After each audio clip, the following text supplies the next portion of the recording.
Aartistii jaalatamaa fi beekamaa kan ta'e Aartist Galaanaa Gaaromsaa wallee haaraadhaan dhufee jira.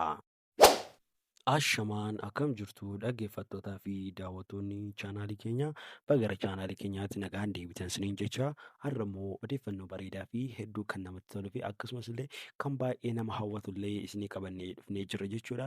Egaan daawwattoota keenyaa hundumti keessanuu chaanaalii keenya kana immoo sabiskiraayib gochuun jalqabaa isiniin jenna akkasumas illee viidiyoo kana laayik gochuun illee akkasumas viidiyoo kana immoo sooshaal miidiyaa qabdan teelegiraam, feesbuuk akkasumas illee yuutuubii illee dabalatee hunda isaa irratti illee sheer gochuun dagatinaa keessumaayyuu tiiktaak irratti immoo viidiyoo kana kukkutaatii gagadhiisaa isiniin jedha daawwattoota keenya yoo viidiyoo kana sheer baay'ee gottanii aartistii keenya jaalatamaa aartistii Galaanaa Gaaromsaa sirba isaa haaraa kana irratti illee baay'ee kan isa fayyaduu fi akkasumas kan hedduu isa gargaaru kan ta'udha jechuudha daawwattoota keenya. Egaan daawwattoota keenya kana malees warroonni chaanaalii keenyaaf haaraa taatan immoo chaanaalii keenya kana immoo sabiskiraayib gochuun gara maatii keenyaatti dabalamaa isiniin jenna.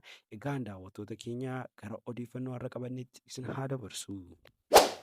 Egaan daawwattoota keenya akkuma hundi keessaniyyuu beektanii aartistiin keenya jaalatamaa fi beekamaa kan ta'e aartist Galaanaa Gaaromsaa kanaan dura uummata Oromoo bukkeetti hedduu beekamtii fi akkasumas illee sirboota baay'ee sirboota jaalalaan akkasumas illee sirboota qabsoon illee bara maaster pilaaniidha kaasanii aartistoota uummata afaan Oromoodhaan sirboota garaagaraa baasanii uummata Oromoo aadaa Oromoo guddisaa turan yeroo inni uummanni Oromoo isaan barbaadu illee kan isaaniif argamaa turedha jechuudha. Aartistiin kun keessumaayyuu kan akka aartist Caalaa Bultumee Hacaaluu Hundeessaa keessaa illee warroota gahee qaban keessaa tokko aartistii Galaanaa Gaaromsaadha jechuudha. Aartistoota warroota gameeyyii jedhaman keessaa.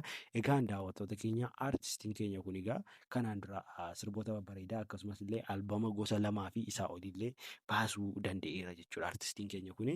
Egaan keessumaayyuu dhiyeenya kana immoo sirboota garagaraadhaan dhufeellee yuutuub chaanaalii isaa haaraa banatellee sirba dhiyeenya kanarratti gadhiisee ture jechuudha. Sirbichi isaa sunis gara miliyoona 5 fi isaa olillee ji'a 2 gidduutti argachuu danda'eera jechuudha daawwattoota keenya. Egaan sirba isaa sanarratti illee argitanitti yeedaloonsaa walaloonsaa akkasumas illee akkaataa sirbi sun illee itti hojjetame illee baay'ee kan namatti toluu fi hedduullee kan nama bohaarsudha jechuudha daawwattoota keenya. Keessumaayyuu sirbisaa suni ergaan dabarsu keessaa illee kan hedduu namatti toluu fi kan baay'ee illee aadaa Oromoo guddisuuf illee ergaa ciccimaa fi ergaa dhokataa kan qabudha jechuudha sirbi aartistii keenyaa kuni. Egaan aartistiin keenya kuni amma immoo sirba haaraadhaan kunoo deebi'eeraa isiniin jechaa jira jechuudha. Sirba mata dureen isaa Abbaa Biyyaa kan jedhu aartist Galaanaa Gaaromsaadhaan kan barreeffamee fi kan yeedaloon illee itti hojjetame aartistiin Galaanaa Gaaromsaa kan dhiyeessudha jechuudha daawwattoota keenya. Egaan daawwattoota keenya mee aartistii keenya kana akkamitti simatu jecha warroonni aartistiin keenya kun akka inni dafee dhufu barbaadan koomentii jalatti lakkoofsa 2 barreessuun dagatinaa isiniin jenna.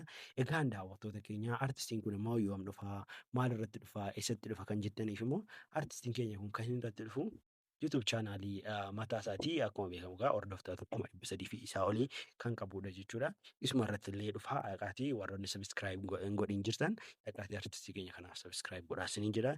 Egaan daawwattoota keenya inni kan biraan immoo yoom dhufa kan jettaniif immoo aartistiin keenya kun guyyaa murtaa'aa kaa'ee hin jiru waan ta'eef kana gidduutti yuutuub chaanaalii isaa mataa gidduu yuutuub chaanaalii isaa irratti gadhiisuu danda'a waan ta'eef yuutuub chaanaalii isaa dhaqaatii sabiskiraayib godhaa isiniin jenna. Egaan daawwattoota keenya akka sirbichi immoo akka isiniin darbina jenna aartistii keenya kana cina dhaabannu.